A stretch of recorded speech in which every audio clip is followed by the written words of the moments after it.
Ayant en moi, depuis l'instant de ma propre puberté, l'intuition profonde de la complémentarité du féminin et du masculin, l'ayant expérimenté tout au long de ma vie dans les expériences diverses, de la joie comme de la peine, je ne suis en revanche jamais parvenu à comprendre la nature ni les raisons réelles de l'homosexualité. Et, encore moins, l'orientation indéfinie ou variable de la bisexualité.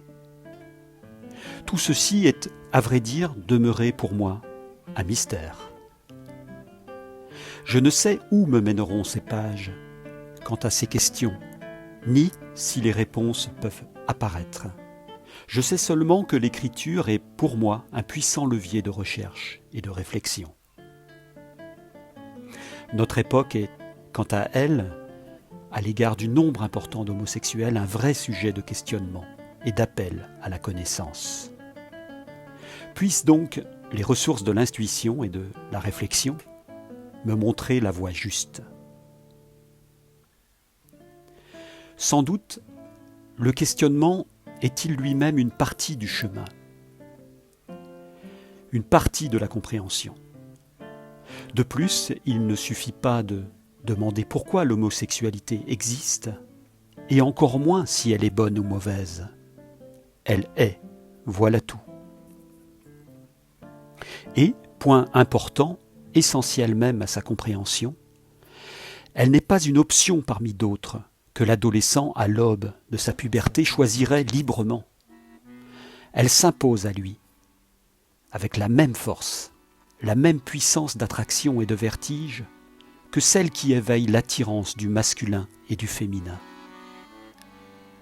La différence ne se situe pas dans la capacité à tomber amoureux, à aimer et à être aimé, à être littéralement bouleversé par l'unicité d'un autre qui nous touche et que nous voulons rejoindre au plus profond de son être. Rien en cela ne semble différent. Rien non plus ne permet d'établir une hiérarchie de degrés ou de nature entre les deux formes d'amour. L'amour existe bien dans toute sa pureté, dans toute son entièreté et sa puissance, rayonnant de lui-même en direction de l'autre, que l'on soit hétérosexuel ou homosexuel. De façon identique, la lubricité et l'addiction à des formes compulsives ou sombres de la sexualité existent bien également dans les deux cas. Mais alors, cette réponse, bien que nécessaire, est-elle suffisante pour clore le débat ? Assurément non. D'un point de vue métaphysique, je perçois que chacun des genres masculin et féminin, procédant de la division d'une force originelle et unifiée, cherche en l'autre la part qui lui manque et qui devient, dans l'expérience de la relation, l'occasion de son accomplissement, de sa complétude. Mais alors, quelle part manquante de lui-même l'homosexuel cherche-t-il chez son partenaire de même sexe ? Et pourquoi le féminin semble absent de la relation entre deux hommes, comme le masculin de la relation entre deux femmes ? Y sont-ils absents d'ailleurs ? Et comment, au-delà de cette recherche différente de complétude, le désir peut-il être attisé et nourri par un être de genre identique dont le corps possède la même configuration, les mêmes attributs, la même disposition biologique à pénétrer ou à accueillir. La voie du Tao assigne aux attributs masculins la caractéristique du feu, yang, tandis que le sexe de la femme est assimilable à l'élément eau, yin. Doit-on considérer que l'homosexualité masculine n'est qu'une manière d'ajouter le feu au feu, là où l'homosexualité féminine n'ajouterait que de l'eau à l'eau, tels deux ruisseaux formant une rivière ? Et si tel était le cas, dans l'énergie du corps physique comme dans celle des corps plus subtils, quelle en serait la raison ? Quelle nécessité individuelle ou collective, voire énergétique dans l'équilibrage des fréquences de l'humanité comme de la Terre, présiderait à ces unions de même sexe. Se peut-il ainsi que le masculin ait besoin de lui-même, du désir de sa propre essence, d'être nourri par son propre principe incarné dans l'autre? Est-ce là quelque chose de nécessaire dans l'espace d'une vie terrestre pour que le masculin se constitue davantage, qu'il s'aiguise, s'amplifie, se construise dans la seule énergie du feu? Parvient-il en cela à la seule complétude que toute relation recherche? Ou cherche-t-il à guérir en son propre masculin une quelconque blessure d'un autre temps, d'une autre vie? Et ce faisant, trouve-t-il cependant chez son partenaire cette indispensable présence de l'eau, du yin, même marginale, même résiduelle, afin que l'alchimie sexuelle ne soit pas vouée à s'enrayer dans la seule amplification du feu? Et nous comprenons bien sûr que le rôle féminin de l'accueil et le rôle masculin de la pénétration recréent d'une certaine manière cet indispensable équilibre du yin et du yang. La relation homosexuelle rejoue quelque part par-delà le miroir de l'identité l'indispensable réunion du yin et du yang. Ainsi, dans l'autre configuration de deux femmes qui s'aiment, le féminin aurait à se rejoindre lui-même, à honorer lui aussi sa propre essence, afin qu'elle se rassemble davantage et que, alchimisée elle aussi, elle soit ensuite offerte au monde d'une manière différente. Dans cette offrande au monde, je parle bien sûr d'énergie, d'une certaine fréquence énergétique produite par la spécificité d'un tel rapprochement ou d'une telle union, qui, elle aussi, probablement, va trouver en elle les zones investies par le feu, les éléments yang dont l'alchimie sexuelle a besoin pour produire sa forme de vie. L'homosexualité est-elle alors une expérience de l'altérité comme d'un miroir, permettant de réfléchir son propre être, ou tout au moins d'alimenter depuis l'autre son propre genre, et quelque part d'en prendre davantage conscience? Car, à n'en pas douter, la sexualité est bien une sorte de miroir qui, de façon à la fois distanciée et fusionnelle, met en œuvre la relation que nous avons à nous-mêmes, ainsi que l'expérimentation d'une forme élargie de conscience. Cependant, dans la relation homosexuelle et plus précisément dans la psyché de la personne homosexuelle, quelle place et quel statut occupe alors l'être de sexe opposé, celui qui, par principe, se trouve exclu de toute approche érotique ou amoureuse? Au risque de retourner dans le sillage périlleux des explications psychanalytiques, le périmètre assigné au sexe opposé se réduit-il à celui de la mère pour un homme, à celui du père pour une femme, de telle sorte que, rattachant le genre opposé à l'archétype de ses ascendants directs, le surinvestissant en ce sens, il ne puisse jamais, sous peine d'inceste, être perçu comme objet de désir.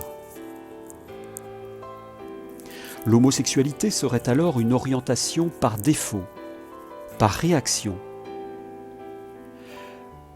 une tentative d'échapper à cet inceste symbolique que constituerait toute relation intime avec une personne de sexe opposé.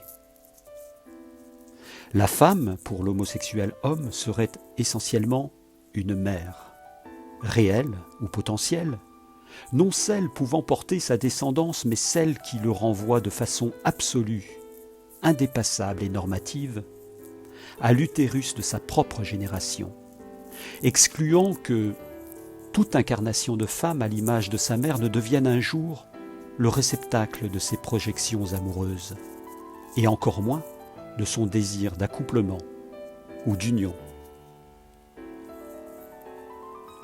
Nous voyons à quel point ce type d'approche renvoie à un enfermement dans le domaine exclusif de la sexualité terrestre et de sa composante coïtale, empêchant de voir la réalité première et énergétique qui définit l'amour d'un homme pour un autre homme ou d'une femme pour une autre femme.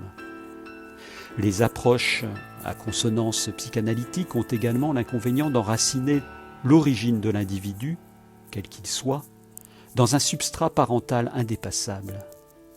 Difficile, voire impossible du coup, de faire émerger l'idée même d'incarnation comme d'un chemin de vie déjà individué avant la naissance.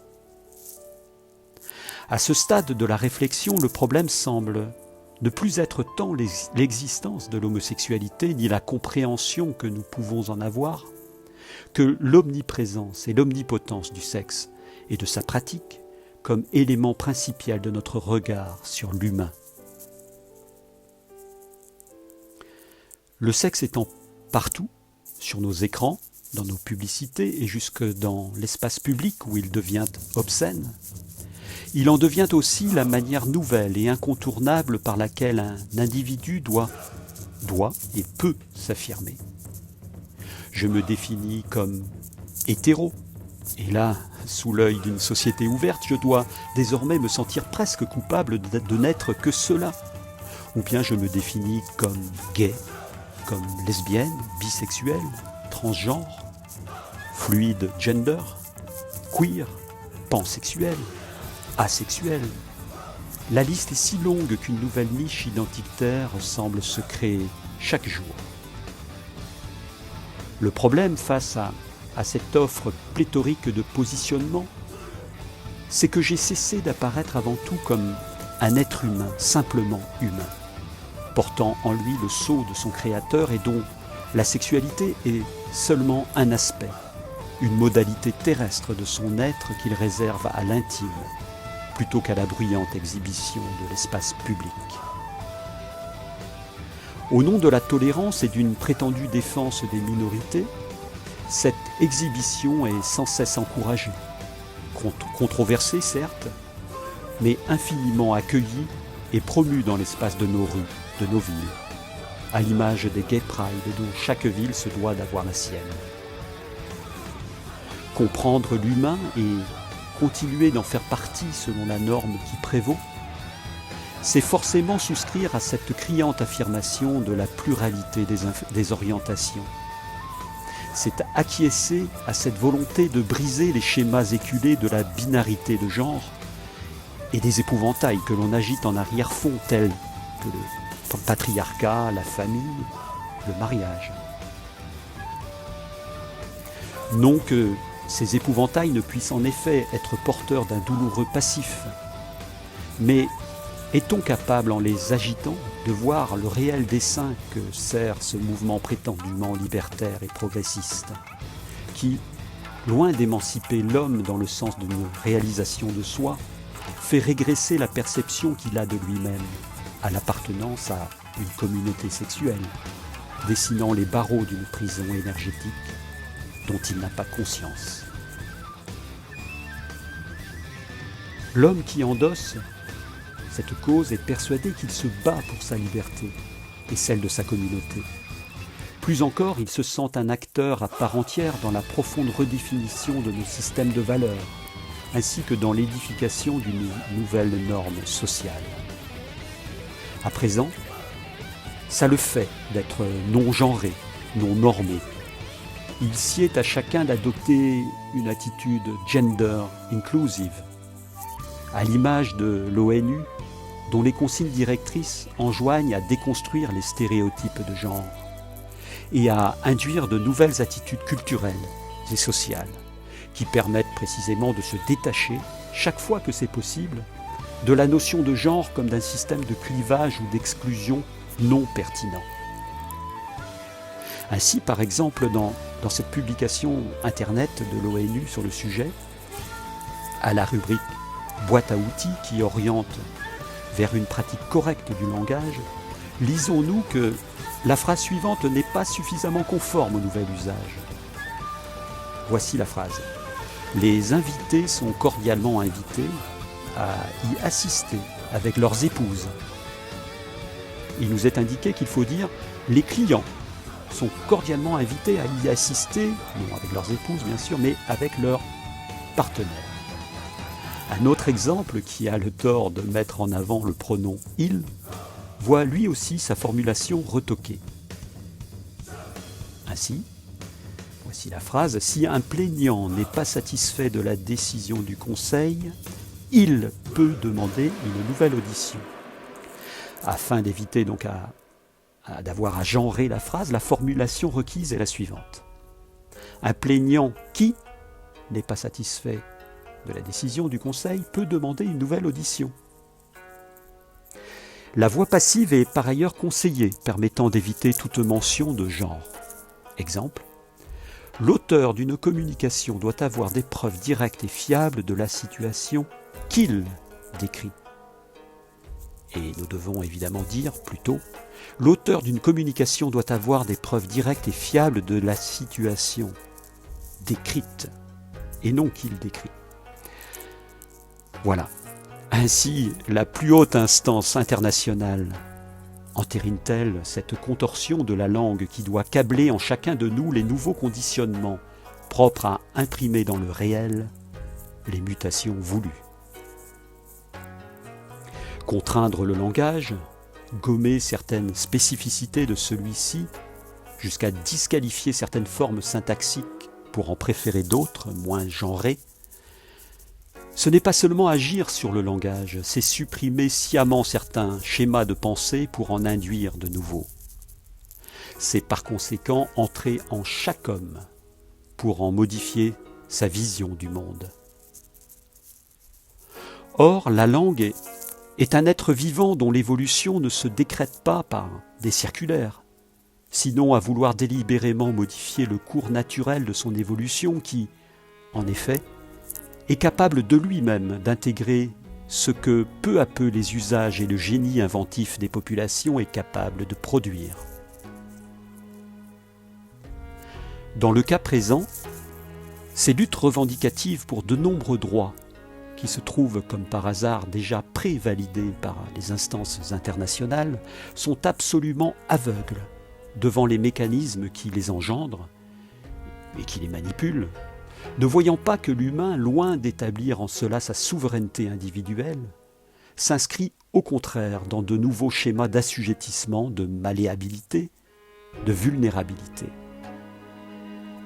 Le citoyen du monde est une coquille, unificatrice certes, mais vide, remplie seulement du contenu nouveau produit par cette nouvelle forme de diversité, ni ethnique, ni régionale, ni nationale, mais plurisexuelle, transidentitaire et idéalement non-genrée. Dans l'immanence de ce nouveau chaudron dont la gouvernance mondiale occulte maîtrise parfaitement la montée en température, il ne sera plus très difficile de diviser et de soumettre un peu plus encore les individus et les peuples, vidés des repères intérieurs de la terre dont ils sont déracinés et du cosmos dont ils sont coupés par l'éviction du sacré. Sortir de la binarité de genre est l'une des voies encouragées par cette gouvernance aux finalités occultes. Une voie extrêmement habile du reste, tant elle s'affiche comme promotrice de liberté. Beaucoup d'hommes s'y meuvent à présent comme des fétus de paille, coupés de l'authenticité du masculin, tandis que nombre de femmes y connaissent la même impossibilité à se raccorder à leur propre féminin. Comme si, par un système de valeurs inversées, la fréquence énergétique de genre authentique, devenue suspecte et aliénante, était un critère d'identité dont il fallait se détacher.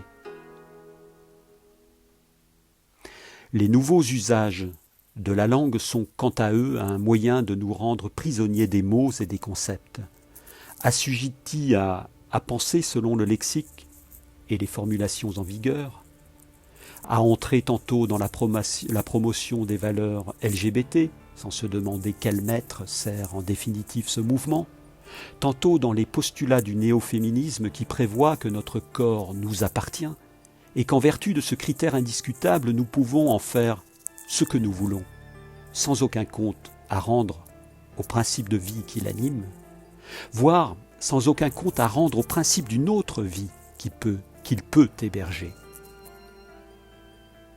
Nous voyons ainsi s'inscrire dans la loi des hommes comme dans les faits la possibilité d'interrompre une grossesse à quelque moment de la gestation que ce soit, sans que cela interroge, faisant même que, si vous mettez en doute la légitimité d'un tel acte, vous apparteniez alors de fait à la pire mouvance intégriste. C'est que, précisément, le caractère sacré du vivant ne fait plus débat.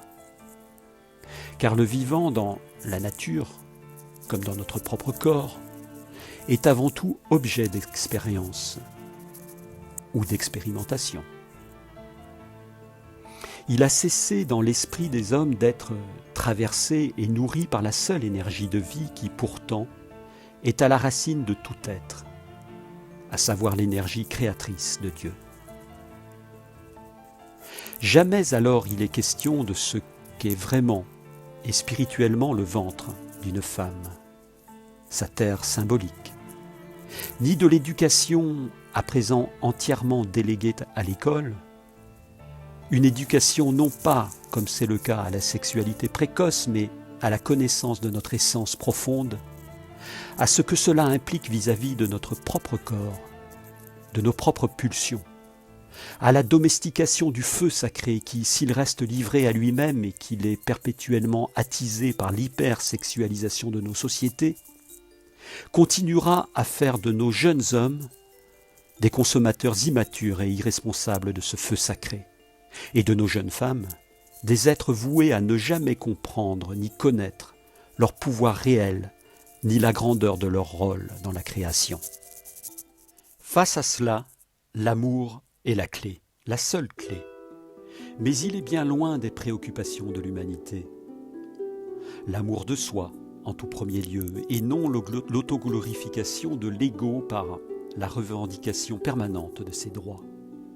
L'amour de soi qui invite à se connaître, à trouver en soi-même les clés de compréhension ainsi que la voie juste qui nous permet de faire rayonner corrélativement cet amour en direction d'autrui, de voir en lui un même temple sacré différent de nous, lui aussi portant la signature du Créateur et la même aspiration à accomplir les potentialités qu'il y a laissées. Nous comprenons alors que l'orientation sexuelle inscrite dans l'incarnation terrestre ne doit pas être regardée d'abord sous l'angle de la sexualité, mais sous celui de la fréquence vibratoire dont elle est porteuse, et qui, s'agissant d'amour et non de position du Kama Sutra, a incontestablement un rôle à jouer dans l'équilibre des mondes ainsi que dans le mouvement d'ascension de notre Terre. Toute tentative consistant à y voir une perversion moralement condamnable et à positionner face à cela des discours haineux ou à imaginer des techniques parfois cruelles de réorientation sexuelle serait purement vaine.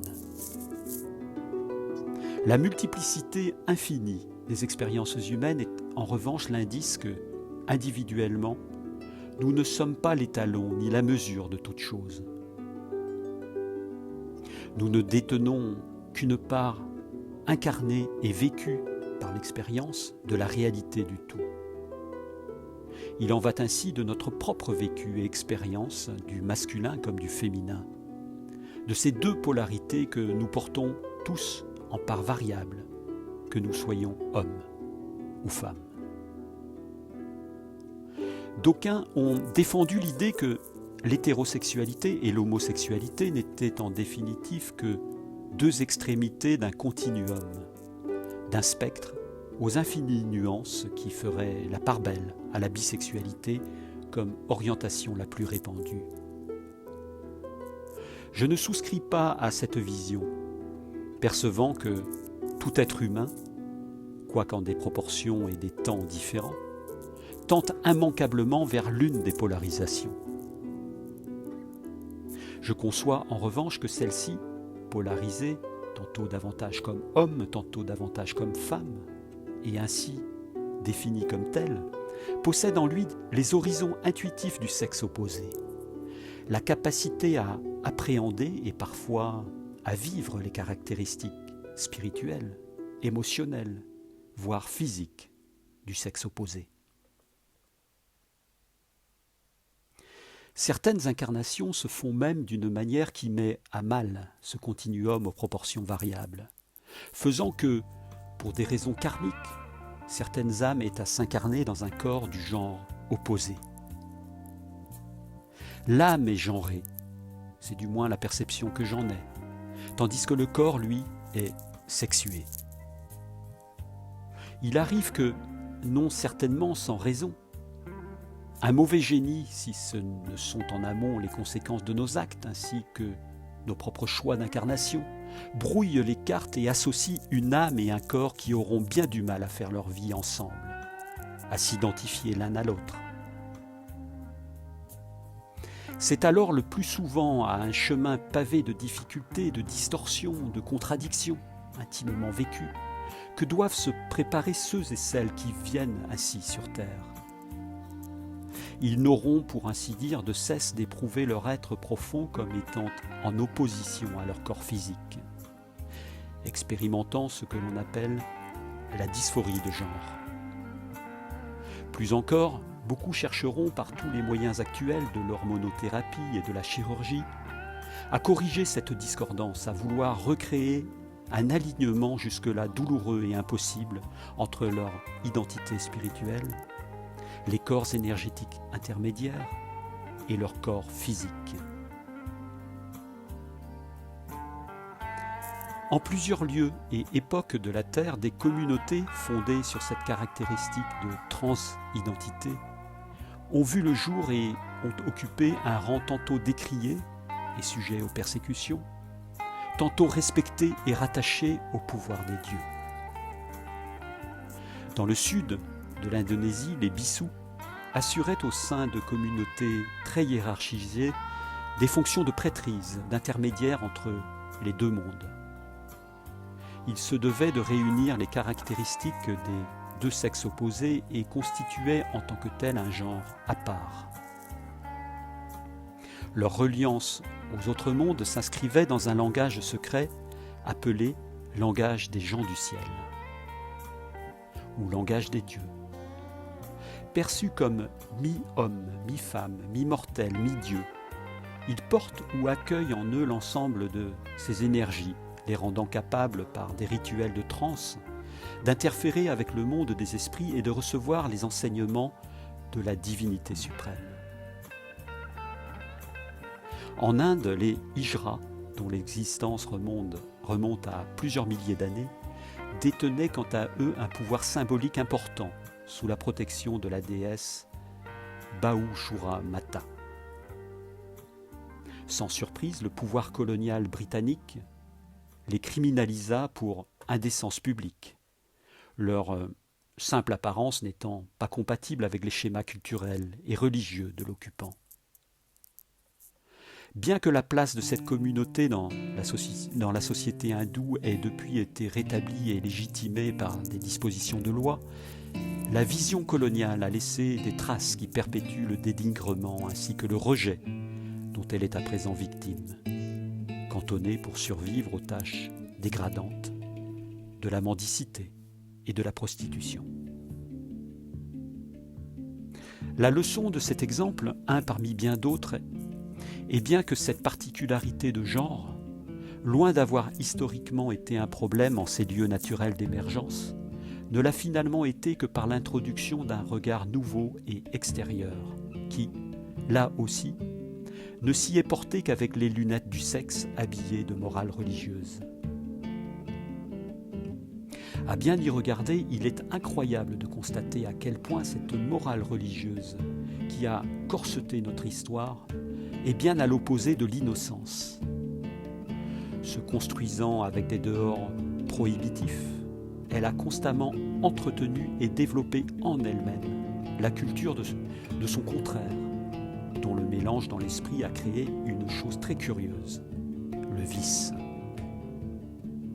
Paradoxal, n'est-ce pas, lorsque tout ceci s'est fait une Bible et un crucifix à la main, tout comme aujourd'hui d'autres hommes armés du Coran s'évertuent à couvrir la femme d'une burqa et à la punir lorsqu'elle offense la règle. Ainsi, ces hommes assignent-ils au corps des femmes et à leur forme une puissance intrinsèque et extrême de perversion, sans voir que c'est leur propre regard d'homme dans sa teneur qui est porteur de cette perversité, de cette incapacité à poser sur le corps de la femme un regard apaisé, maîtrisé, bienveillant, qui ne laissera monter en lui le désir de la chair qu'en certaines occasions qui appartiennent au secret de l'alcôve. Le corps ainsi dissimulé de la femme ne révèle pas tant l'impudeur qui serait la sienne que l'hypersexualisation qui fiévreusement habite le regard masculin. Mais revenons à la morale dite chrétienne, qui, depuis le 1er siècle de notre ère, s'est intrinsèquement constituée par la visualisation et la catégorisation de ce qu'elle condamne, lui conférant pour le coup une existence obsessionnelle, n'hésitant pas en certaines époques à dresser des bûchers, non sans avoir préalablement fait avouer à de pauvres femmes, sous la torture, toute la laideur morale et la teneur libidineuse qui, loin d'être le fait de ces femmes, appartenait à la nature d'âme de ces hommes eux-mêmes, de ces prêtres pervertis projetant sur le féminin leur incapacité à le connaître et tâche ô combien impossible pour eux à l'aimer. L'interdit et la persécution comme couperet implacable dans l'extériorité a en quelque sorte nourri dans l'intériorité, en proportion égale, la représentation de la sexualité sous forme d'une omniprésence obsédante et libidineuse de ce qui ne pouvait qu'exister partout en dehors de soi parce que, régnant d'abord en maître dans l'enclos des pensées intimes. Dans le monde judéo-chrétien, la sexualité au parfum de soufre ne fut plus jamais ou si peu dissociable des influences du malin, dont il était préférable de voir l'allié naturel en la femme, cible ô combien désignée, plutôt que dans la psyché torturée des hommes. Il faut dire que la diabolisation de la femme a eu pour fondement indubitable rien moins que le récit de la Genèse lui-même, inaugurant l'Ancien Testament et enracinant la généalogie humaine tout entière dans un récit particulièrement à charge. La femme et non l'homme, se laissa tenter et brisa ainsi l'innocence originelle. Sa nature même de femme fut alors irrémédiablement associée au péché qui ancra durablement sa cause dans une notion qui n'a cessé de faire et de défaire la relation entre les sexes, à savoir la séduction. La séduction fut d'abord celle à laquelle la femme succomba en accueillant en son esprit la promesse du malin, promesse de l'intelligence, de la connaissance, de l'œil qui s'ouvre. Ainsi, joignant l'acte à la tentation, goûta-t-elle au fruit de l'arbre défendu qui trônait au milieu de l'Éden. Mais cette séduction du rusé serpent devint aussitôt la propre nature de la femme. De séduite, elle devint séductrice. Ayant, dans l'extériorité, succombé à cette tentation, elle en fit à son tour une arme redoutable, propre à corrompre, à ses côtés, la moitié mâle de l'humanité naissante. Elle y souffrit sensément la condamnation de Dieu pour s'être nourrie du fruit défendu, pour avoir dans la foulée corrompu l'homme à ses côtés, et pour porter depuis ce temps la responsabilité d'une malédiction héréditaire qui échoit à toute incarnation humaine. Rien que moins que cela. Quid de la liberté de l'homme qui goûta sans broncher au même fruit et qui, tensé par son Créateur, ne trouva d'autre excuse que d'affirmer « La femme que tu as mise auprès de moi m'a donné de l'arbre et j'en ai mangé. » Que ne s'est-on abrité derrière le vocable intimidant de religion révélée ? Tant de générations d'humains furent ainsi placés dans une acceptation aveugle et craintive des dogmes de l'Église, lesquels, loin de procéder de l'écriture de Dieu lui-même, dont le plus souvent était qu'un condensé rigide de la pensée des hommes et de leur défiance à l'égard du féminin. Le prétendu caractère sacré des textes qui composent l'Ancien Testament a le plus souvent masqué à l'esprit des croyants que ces textes étaient avant tout un patchwork résultant de l'adaptation de récits plus anciens, revisités au fil du temps avec une intention théologique bien précise. Avant de constituer un tout canonique et admis comme tel, ils passèrent dans les différents tamis des traducteurs, des copistes, des conciles successifs qui en validèrent le contenu, rejetant par ailleurs des textes apocryphes extrêmement éclairants tels que les différents livres d'Hénoch. De plus, certains termes qui donneraient aujourd'hui un tout autre éclairage à la Bible, au récit de la Genèse notamment et à la création de l'homme, ont fait l'objet d'une traduction intentionnellement orientée. Traduction qui recouvrit par exemple abusivement le terme Elohim, désignant en réalité un pluriel, par celui de Dieu, ne permettant dès lors plus d'envisager l'humain comme étant davantage le fruit d'une post-création. C'est là un sujet extrêmement intéressant que je n'aborderai ni n'approfondirai ici, notant seulement combien la femme, dans sa conception juive, chrétienne ou islamique, fut si négativement inscrite par l'homme dans des textes voulus comme ayant force de loi ou de vérité.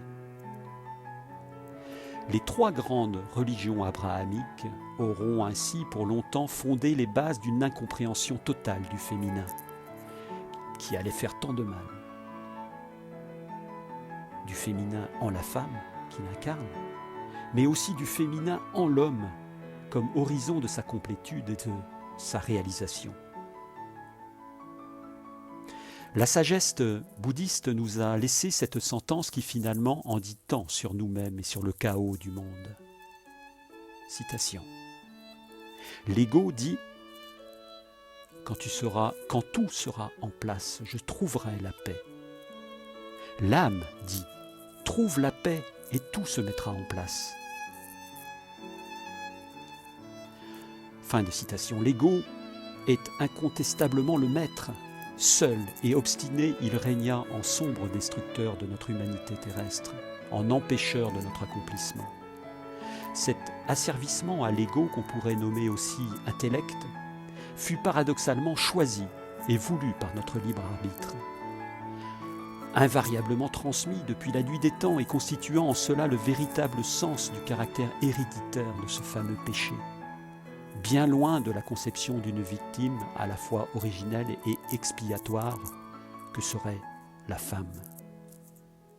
À l'aune de cette sentence bouddhiste qui invite à une conversion de notre regard, nous comprenons que la perpétuelle guerre de l'homme contre l'homme aura notamment trouvé ses racines et son aliment dans un criant déséquilibre des énergies masculines et féminines, alors même que leur merveilleuse complémentarité est forcément productrice de paix et d'amour. En soi-même d'abord, dans l'extériorité ensuite. Nous débuterons prochainement la troisième partie de cet exposé par quelques textes ô combien représentatifs de cette vision incroyable de la femme et du féminin sous le regard des hommes. De ces hommes qui ont fait l'histoire comme les religieux, et qui n'y ont curieusement laissé que champs de ruines, condamnations et meurtres, s'éloignant en tout de l'amour du prochain pour instaurer partout la division et la domination. Nous y verrons combien l'homme, depuis tout ce temps, s'est empêché de vivre la complétude de son être, niant et méprisant finalement la moitié de lui-même, et assombrissant sans cesse l'horizon de son propre accomplissement.